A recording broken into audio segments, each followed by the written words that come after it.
Hello dear student, সবাই কেমন আছো? আশা করি ভালো আছো। আজকে হিসাব বিজ্ঞানের আর্থিক অবস্থার বিবরণীর অধ্যায় 10-এর সৃজনশীল 4 নম্বরটা করাবো। এটা হলো এসএসসি 2025 সালের ক্লাস 10 আর কি। 2025 সালের বেস যারা, তাদের জন্য অঙ্কটি খুবই গুরুত্বপূর্ণ। তো বইয়ের অঙ্ক যেহেতু করাইতেছি, তাই আমরা বইয়ের 4 নম্বর সৃজনশীলটা একটু ফলো করি। প্রিয়ন্তী এন্টারপ্রাইজের একটা অঙ্ক। আচ্ছা, প্রশ্ন সব কিছু দেখার আগে আমরা ফলো করব অন্যান্য তথ্যটা। ভেরি ভেরি ইম্পর্টেন্ট হলো, প্রথমেই দেখব কি অন্যান্য তথ্য কয়টা আছে, কি কি দেয়া আছে। এটা যত কম হবে ততই আমাদের জন্য ভালো। এটা কম থাকলে আমাদের অঙ্কটা খুব তাড়াতাড়ি সলভ করা সম্ভব হবে। তো এখানে মাত্র 3টা দেয়া আছে। কি কি দেয়া আছে? 4 মাসের বেতন ও সম্মানী বকেয়া আছে। বকেয়া থাকলে আমাদের যোগ করতে হবে, এটা নর্মালি আমরা জানি। আর আসবাবপত্রের অপচয় 10%, যেহেতু অপচয় আছে 10%, আমরা আসবাবপত্রের সাথে মাইনাস করে ফেলবো, শেষ। তারপর এখানে কি আছে? প্রাপ্য কমিশন। প্রাপ্য হলো সম্পদ। আচ্ছা, প্রাপ্য যদি হয় তাহলে কমিশনের সাথে যোগ করে ফেলবো। কমিশন প্রাপ্য বলতে যেই কমিশনটা পাবো আর কি, ওইটা আমরা কি করব? কমিশনের সাথে যোগ করে ফেলবো। আচ্ছা, আমরা অঙ্ক করলে একটু ভালো করে বুঝবো। জাস্ট আমরা ধারণা নিলাম, এই যেহেতু 3টা আছে খুব সহজ হবে। আচ্ছা, প্রথমে ক নম্বর প্রশ্নটাই আমরা একটু দেখি কি বলছে। উপযুক্ত তথ্য হতে মোট মুনাফা বা ক্ষতি নির্ণয় করতে বলছে। আচ্ছা, যেহেতু মোট মুনাফা বা ক্ষতি নির্ণয় করতে বলছে, আমরা এটা একটা নিয়ম আছে, তোমরা প্রথমেই বইয়ের 144 পৃষ্ঠা বের করে রাখবা। আর এখানে নিচে একটা নিয়ম দেয়া আছে, এই নিয়মটা দেখে দেখে আমরা সব ধরনের অঙ্ক সলভ করব। যেহেতু আর্থিক অবস্থার বিবরণী নিয়ম অনুযায়ী অঙ্ক করতে হবে, তাই নিয়মটা আমাদের নিয়মটা জানা থাকলেই ইজিলি আমরা অঙ্কটা করতে পারবো। তো তোমরা 144 পৃষ্ঠা বের করে রাখবা আর অঙ্কের সাথে মিলাবা। এই নিয়ম অনুযায়ী আমি অঙ্কটা সলভ করব। তো প্রথমে কি দেওয়া আছে? মোট মুনাফা বা ক্ষতি নির্ণয় করতে বলছে। আচ্ছা, মোট মুনাফা বা ক্ষতি নির্ণয় করতে হলে এখানে আমরা দেখতে হবে বিক্রয় আছে কিনা, অথবা বিক্রিত পণ্যের ব্যয় যে এখানে আছে কিনা, এগুলো আমাদেরকে দেখতে হবে। এখানে বিক্রয় দেয়া আছে। আচ্ছা, আমাদের প্রথম কাজই হলো বিক্রয়টা বসানো। তো আমরা যে নর্মাল বক্স আঁকবো, বক্সটা হলো বিবরণ টাকা টাকা, এটা হলো নর্মাল একটা বক্স। আচ্ছা, যেহেতু বিক্রয় দেওয়া আছে, তাহলে আমরা প্রথমে কি করব? বিক্রয়ের টাকাটা বসাই দিব, 3,25,000 টাকা। খেয়াল করো, 3,25,000 টাকা আমরা বসাই দিলাম।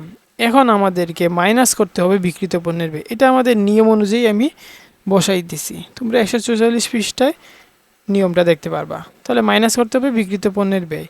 আচ্ছা, বিক্রিত পণ্যের ব্যয়ে নিয়মের জায়গায় যদি তুমি তাকাও, 144 পৃষ্ঠায় বিক্রিত পণ্যের ব্যয়ে অনেকগুলো লিস্ট দেয়া আছে।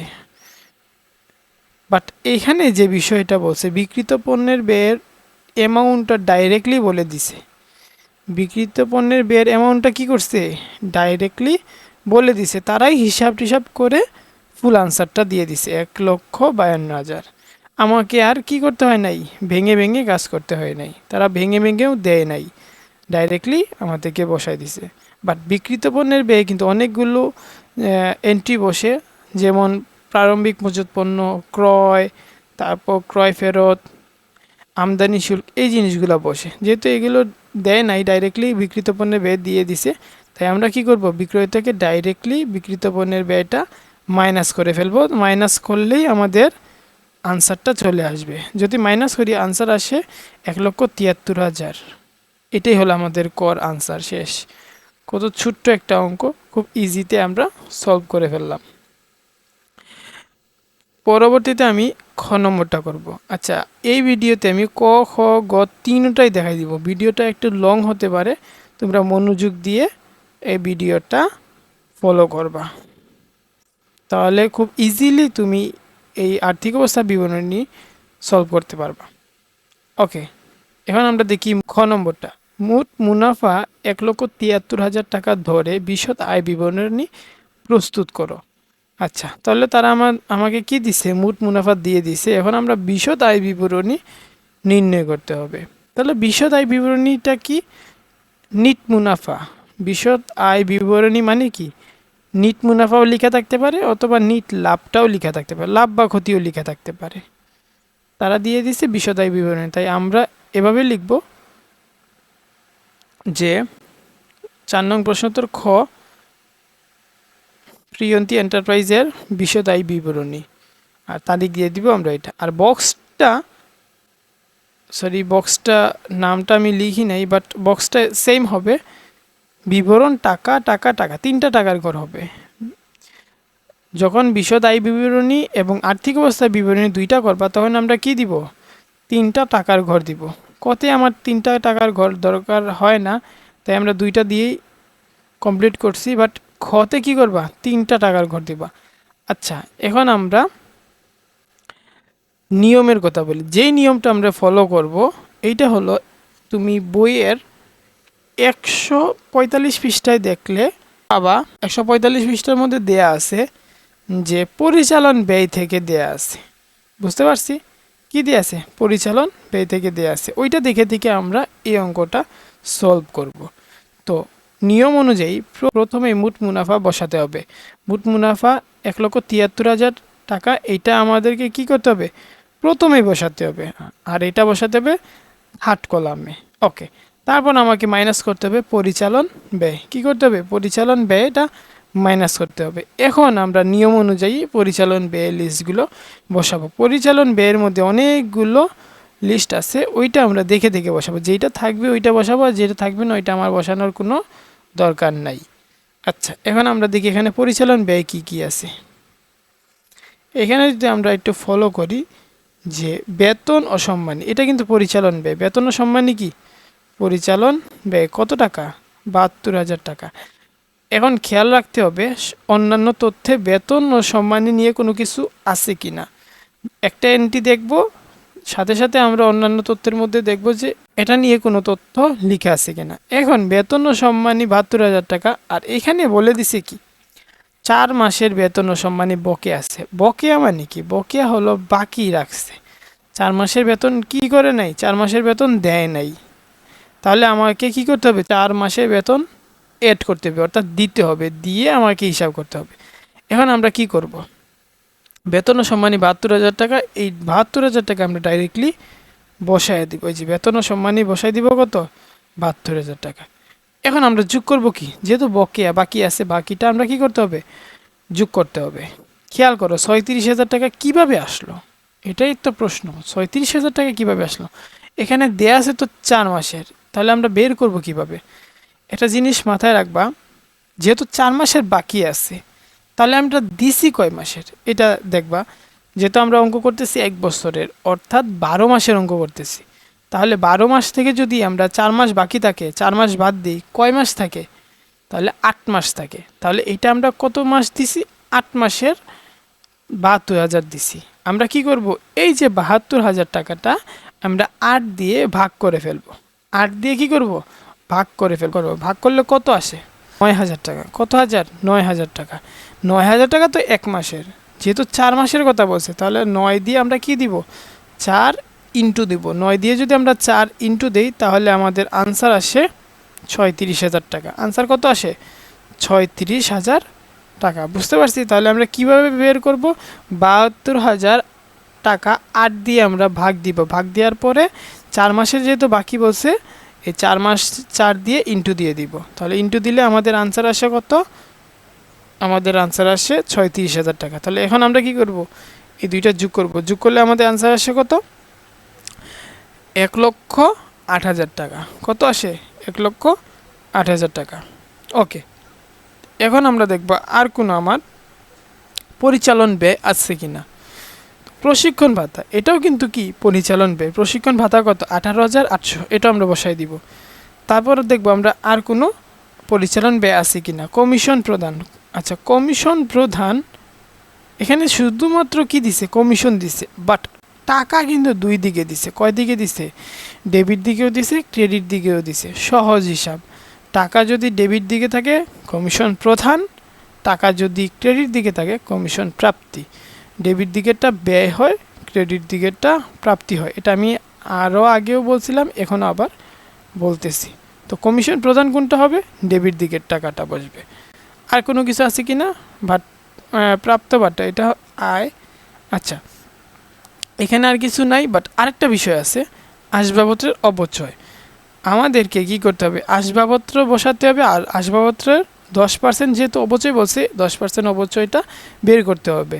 1 লক্ষ টাকার 10% যদি আমরা করি তাহলে আনসার আসে 10,000 টাকা। 1 লক্ষ টাকার যদি 10% করি কত আসবে? 10,000 টাকা। তাহলে এইগুলো আমরা ডাইরেক্টলি বসাই দেই। কমিশন প্রদান বসালাম আমরা 7,200 টাকা। প্রশিক্ষণ ভাতা বসালাম 18,800 টাকা। আসবাবপত্রের অপচয় বসালাম কত? 10,000 টাকা। তো আমাদের আর কোনো পরিচালন ব্যয় নাই, আমরা এই এন্ট্রিগুলো কি করব? যোগ করে ফেলবো। যোগ করলে আমাদের আনসার আসে 1,44,000 টাকা। কত আসে? 1,44,000 টাকা। আর এই 1,44,000 টাকা আমরা কি করব? মোট মুনাফা থেকে এটা মাইনাস করে ফেলবো। যেহেতু পরিচালন ব্যয় আমরা কি লিখলাম? মাইনাস লিখলাম। তাহলে এই টাকা থেকে আমরা কি করব? এইটা মাইনাস করে ফেলবো। যদি মাইনাস করি তাহলে আনসার আসে 29,000 টাকা। কত আসে? 29,000 টাকা। এখন আমরা রুলস অনুযায়ী যোগ করতে হবে অন্যান্য আয়। কি করতে হবে? অন্যান্য আয় যোগ করতে হবে। এখন আমরা একটু ফলো করি অন্যান্য আয় কি কি আছে। আমি বলছিলাম যে যদি আয় আমরা দিই তাহলে ক্রেডিট দিকেরগুলো আমরা একটু ফলো করব। ক্রেডিট দিকে আয়গুলা বেশি বসে। তাহলে এখানে কমিশন আমরা একটা প্রদান দিছি, আরেকটা তো কি? প্রাপ্তি। তাহলে আমরা এইটা বসাই দিব, কমিশন প্রাপ্তি 4,000 টাকা। বাট এখানে আরেকটা কাজ আছে, এখানে প্রাপ্য কমিশন 4,000 টাকা বলছে, যা অন্তর্ভুক্ত হয় নাই। তার মানে এই 4,000 টাকাও আমি পাইতাম, সে কি করে না, এখনও দেয় নাই। আমি আমার প্রাপ্য পাবো আর কি। যেহেতু পাবো আর এই 4,000 টাকা পেয়ে গেছি, তাহলে দুইটা আমরা কি করব? যোগ করে ফেলবো। কমিশন দিব 4,000 আর প্রাপ্য কমিশন দিব আরও 4,000। তাহলে এই দুইটা আমরা কি করব? যোগ করে বসায় দিব। তাহলে আমাদের আনসার আসে কত? 8,000 টাকা। আচ্ছা, এটা আমরা বলতেছি। তারপরে কি আছে? প্রাপ্ত ভাট্টা। প্রাপ্ত ভাট্টা কত? 11,000 টাকা। প্রাপ্ত ভাট্টা কত? 11,000 টাকা। আর কি আছে? আর কোনো কিছু আছে এখানে? আমার মনে হয় এখানে আর কোনো কিছুই নাই। আচ্ছা, আরেকটা জিনিস আছে যে বিনিয়োগের সুদ। বিনিয়োগের সুদ কি আছে এখানে? যদি কোনো ধরনের বিনিয়োগ দিয়ে থাকে আর এভাবে যদি সুদ দেয়া থাকে, তাহলে এটা কি করতে হবে আমাকে? এটা আমার আয়, এটা আমি বিনিয়োগ করছি, তা 10% সুদ পাইছি, তাহলে এটা আমাকে বসাতে হবে। এটা আমার আয়। কত হবে? যদি 1,20,000-এর 10% করি তাহলে কত আসে? 12,000 টাকা আসে। কত আসে? 12,000। তোমরা ক্যালকুলেটারে করবা 1,20,000 ইন্টু 10%, তাহলে 12,000 আসে। তাহলে এই তিনটা আমরা জাস্ট খালি বসায় দিয়ে দিব।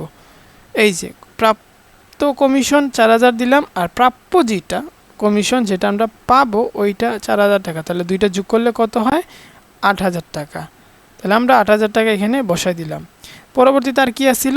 প্রাপ্ত ভাট্টা 11,000 টাকা, এটাও বসালাম। আর বিনিয়োগের সুদের কথা বলছিলাম, এই বিনিয়োগের সুদটা আমাদের আয়, এটা কত? 12,000 টাকা। তোমরা 10% ইন্টু করবা, তাহলে আনসারটা চলে আসবে। এখন আমাদের কি, যেহেতু এই তিনটাই আছে, তাহলে এই তিনটা আমরা কি করব? যোগ করে ফেলবো। যোগ করলে আমাদের আনসার আসে 31,000 টাকা। এই তিনটা যোগ করলে কত আসে? 31,000 টাকা। এখন 31,000 টাকা কি করব? এই যে এই এন্ট্রিটা, 29,000 টাকা পাইছিলাম আমরা, এইটার সাথে কি করব? যেহেতু অন্যান্য আয় যোগ করতে হয়, তাহলে এটার সাথে এটা যোগ করলে আমাদের আনসার আসে কত? 60,000 টাকা। এটাই হলো আমার নিট মুনাফা, অর্থাৎ বিশদ আয় বিবরণীর এটাই আনসার। বুঝতে পারছি? খুব ইজি একটা অঙ্ক, খুব সহজ একটা অঙ্ক, আমরা খুব সহজেই সলভ করলাম। আর রুলস দেখে দেখে, নিয়ম দেখে দেখে আমরা এই অঙ্কটা করতে পারলাম। এখন আমি আর্থিক অবস্থার বিবরণী করাবো, যেটা মেইন যে বিষয়টা। গ নম্বরটা দেখি। তো গ নম্বরে কি বলছে? নিট মুনাফা 60,000 টাকা ধরে আর্থিক অবস্থার বিবরণী প্রস্তুত করো। তাহলে নিট মুনাফা দেয়া আছে, আমাদের কি করতে হবে? আর্থিক অবস্থার বিবরণী প্রস্তুত করতে হবে। আচ্ছা, আর্থিক অবস্থার বিবরণী প্রস্তুত করতে হলে তোমাদেরকে আরেকটা নিয়ম দেখতে হবে, যেটা হলো 148 পৃষ্ঠায় তোমরা এই নিয়মটা পেয়ে যাবা। ওই 148 পৃষ্ঠায় চলে যাবা, তোমরা এই নিয়মটা সহজেই দেখে দেখে করতে পারবা। আচ্ছা, তো আমি আরেকটা সহজভাবে বলি, আর্থিক অবস্থা বিবরণী করতে হলে তিনটা জিনিস আমরা দেখব। একটা হলো সম্পদ, টোটাল যে সম্পদ সমূহ, এখানে যত সম্পদ আছে সবগুলো যোগ করব, যোগ করে একটা অ্যামাউন্ট বের করব। তারপর আমরা এখানের মধ্যে দায় আর মালিকানা সত্ত্ব যেই জিনিসগুলো আছে এই দুইটা যোগ করে একটা অ্যামাউন্ট বের করব। সম্পদ সমূহ আর দায় প্লাস মালিকানা সত্ত্ব এই দুইটা মিলে যদি দুইটার আনসার সেম হয়, সম্পদেরও আনসার একই হয় প্লাস দায় প্লাস মালিকানা সত্ত্ব এই দুইটার আনসারও যদি সেম হয়, তাহলে আমরা বুঝবো কি অঙ্কটা হয়ে গেছে। তাহলে এখানে আমাদের কাজ হলো সম্পদ বের করা আর দায় আর মালিকানা সত্ত্ব বের করা। বক্সে আমরা যা যা কাজ করে ফেলছি ওইগুলো কাজ আর করতে হবে না। বুঝতে পারছি? যা যা এন্ট্রি বাকি আছে ওইগুলো এখন আমরা বসাবো। আচ্ছা, খেয়াল করো, প্রথমেই আমরা একটু বক্সটা একটু দেখে নেই যে বক্সটা কীরকম। গ নম্বর বিবরণ টাকা টাকা টাকা, 3টা টাকার ঘর। আচ্ছা, প্রথমে আমরা বসাবো চলতি সম্পদ যেগুলো আছে। কি আছে? চলতি অর্থাৎ চলমান যে সম্পদগুলো, ওই চলমান সম্পদগুলো আমরা একটু খুঁজে খুঁজে বের করবো এখান থেকে। তো আমরা একটু দেখি কি কি চলমান সম্পদ আছে। সমাপনী মজুত পণ্য, সমাপনী মজুত পণ্য এক ধরনের চলমান সম্পদ। তাহলে এইটা আমরা কত টাকা? 58,000 টাকা। তো এটা আমরা বসাই দিব 58,000 টাকা। তারপর কি আছে সম্পদের মধ্যে? চলমান যে সম্পদগুলো ওইটা আমরা আগে দেখি যে কি কি আছে এখানে। আচ্ছা, এখানে আর চলমান সম্পদ নাই। এখানে যদি আমরা দেখি প্রাপ্য কমিশন, প্রাপ্য কমিশনটাই কি? এক ধরনের চলমান সম্পদ। প্রাপ্য যদি থাকে সেটা কি? চলতি সম্পদ। আর এখানে এই যে 10% বিনিয়োগ, অর্থাৎ 10% যে এটা হলো অনাদায়ী বিনিয়োগের সুদ। অনাদায়ী বিনিয়োগের সুদটা কি? এক ধরনের সম্পদ, চলতি সম্পদ। তাহলে আমরা যে 3টা দেখছি 3টার অ্যামাউন্টটা আমরা এখন জাস্ট বসাই দিব। সমাপনী মজুত পণ্য দিলাম 58,000 টাকা, অনাদায়ী বিনিয়োগের সুদ দিলাম কত? 12,000 টাকা, অর্থাৎ 10% যে 1,20,000-এর 10% করলে আমাদের আনসার চলে আসবে, এটা 12,000 টাকা। প্রাপ্য কমিশন দেখলাম সেটা কত? 4,000 টাকা। জাস্ট এই 3টা আমরা চলতি সম্পদ পাইছি, আমরা এই 3টা কি করব? যোগ করে ফেলবো। যোগ করে যে আনসারটা আসে সেটা কত? এটা কিন্তু আমি রুলস দেখে দেখেই করতেছি, তোমরা বইয়ের 148 পৃষ্ঠা দেখে দেখে করবা। তারপর স্থায়ী সম্পদ কি বসাতে হয়? স্থায়ী সম্পদ, স্থায়ী সম্পদের মধ্যে অনেকগুলো আছে, যেগুলো আসবাবপত্র, যন্ত্রপাতি, দালান কোঠা, ভূমি, এগুলো হলো স্থায়ী সম্পদ। আচ্ছা, স্থায়ী সম্পদ খুব কম থাকে, 2টা অথবা 3টা থাকে। যেহেতু আমাদের এখানে স্থায়ী সম্পদ শুধুমাত্র একটা দিছে, অর্থাৎ শুধুমাত্র আসবাবপত্র দিছে, তাহলে আসবাবপত্র কত? 1,00,000 টাকা। খেয়াল করো, স্থায়ী সম্পদ যেহেতু দেয় আর ম্যাক্সিমাম টাইমে দিয়ে দেয় অপচয়। অপচয় হলো এটার ক্ষয় হওয়া বা ক্ষতি হয়ে গেছে। 1,00,000 টাকার আসবাবপত্র কিনছি, জিনিসপত্র কিনছি, যেহেতু ইউজ করছি আমি, তাহলে আমার কি হয়েছে? একটু ক্ষয়ক্ষতি হয়েছে। কত পার্সেন্ট? 10% ক্ষয়ক্ষতি হয়েছে। তার মানে একটু নষ্ট হয়েছে। যদি আমি ফ্যান কিনি আর আমি এইটা যদি 2 থেকে 3 মাস চালাই, অবশ্যই সেইটা কি হয়? একটু তার মানটা কমে যায়। যদি আমি মার্কেটে সেই ফ্যানটাই বিক্রি করি, তাহলে কি কম দামে বিক্রি করতে হবে, যত টাকা কম ওইটাই কি? অপচয়। বুঝতে পারছি? ক্ষয়ক্ষতিটাকেই বলা হয় অপচয়। তার মানে 1,00,000 টাকা থেকে আমি কি করব? অপচয়টা মাইনাস করে ফেলবো। আমরা একটু দেখি কিভাবে মাইনাসটা করা হয়েছে। যে আসবাবপত্র 1,00,000 টাকা মাইনাস অপচয় কত? 10,000 টাকা। তোমরা মাইনাস অপচয় 10% করবা, 10% করলে দেখতে পারবা যে এটা কি 10,000 আসছে। তাহলে এখান থেকে মাইনাস করলে কত আসে? 90,000 টাকা। বুঝতে পারছি?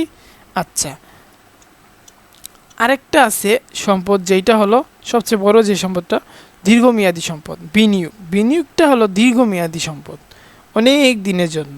তাহলে বিনিয়োগটাও কি সম্পদ? 1,20,000 টাকা। আমরা ডাইরেক্টলি এটা বিনিয়োগটা বসাই দিব 1,20,000 টাকা। এই যে 10% বিনিয়োগ 1,20,000 টাকা।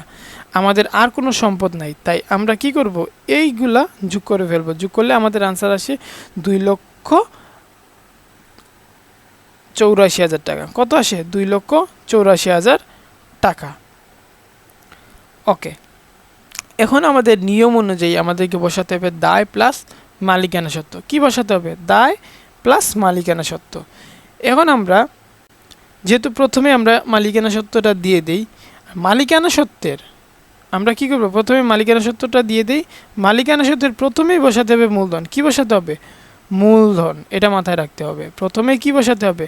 মূলধন। দেখি তো আমরা মূলধন কত টাকা এখানে আছে। মূলধন আছে 1,48,000 টাকা। কত? 1,48,000 টাকা। তাহলে আমরা মূলধনটা বসাই দিই 1,48,000 টাকা। খেয়াল করো, মূলধনের সাথে যোগ করতে হবে নিট মুনাফা। মূলধনের সাথে কি করতে হবে? নিট মুনাফা। এটা হলো নিয়ম, মূলধনের সাথে নিট মুনাফা। নিট মুনাফাটা যেহেতু তারা দিয়ে দিছে 60,000 টাকা, খেয়াল করবা প্রশ্নের মধ্যে তারা দিয়েই দিছে 60,000 টাকা নিট মুনাফা। আমরা যদি একটু প্রশ্নের দিকে একটু খেয়াল রাখি তাহলে দেখতে পারবো এখানে নিট মুনাফা দিয়ে আছে কত? 60,000 টাকা। তাহলে আমরা খুব ইজিলি 60,000 টাকা বসাই দিলাম। যেহেতু মূলধনের সাথে যোগ করতে হয়, তাহলে যোগ করলে কত আসে? 2,08,000 টাকা। কত আসে? 2,08,000 টাকা। এতটুকু তো বুঝছি। আচ্ছা, এখন আমাদের জাস্ট আর একটু কাজ আছে, শেষ হয়ে যাবে। পরবর্তীতে আমাকে দিতে হবে চলতি দায়। কি দিতে হবে? চলতি দায়। আমরা মালিকানা সত্ত্বের কাজ এই দুইটা দিয়েই করে ফেলছি। এখন আমাদেরকে কাজ করতে হবে কি? চলতি দায়। চলতি দায়ের মধ্যে খুব কম থাকে, একটা দুইটা তিনটা, এর বেশি থাকেই না। তাহলে আমরা একটু যদি ফলো করি চলতি দায়ের মধ্যে কি কি আমরা এখানে প্রশ্নের মধ্যে পাবো। চলতি দায়, তাহলে এখানে যদি আমরা একটু দেখি, বিবিধ পাওনাদার। এই পাওনাদারটা হলো দায়। পাওনাদারটা কি? দায়। জাস্ট একটা আছে এখানে, এই বক্সের মধ্যে কয়টা আছে? মাত্র একটা আছে। আমরা 40,000 টাকা বসাই দেব একটা। আর এখন আমরা একটু অন্যান্য তথ্যের মধ্যে খেয়াল করতে হবে। যদি অন্যান্য তথ্যের মধ্যে যদি এরকম থাকে যে কোনো টাকা বকেয়া আছে, কি আছে? বকেয়া আছে। যদি বকেয়া থাকে সেটা আমরা কি বুঝবো? সেটাও কি? দায়। বুঝতে পারছি? যদি বকেয়া থাকে সেটা কি হবে? দায় হয়ে যাবে। তার মানে আমরা কয়টা পাইলাম? দুইটা পাইছি। তাহলে এই দুইটা আমরা দিয়ে যোগ করে ফেলবো। প্রদেয় হিসাব। প্রদেয় হিসাব যে কথা, পাওনাদার একই কথা।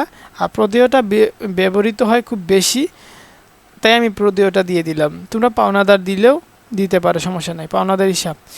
বকেয়া বেতন ও সম্মানী কত টাকা? 36,000 টাকা। এই 36,000 টাকা কিন্তু আমরা আগেই বের করে ফেলছিলাম, যেহেতু 4 মাসের বকেয়া আছে, এটা কিন্তু আমরা আগে বের করে ফেলছিলাম।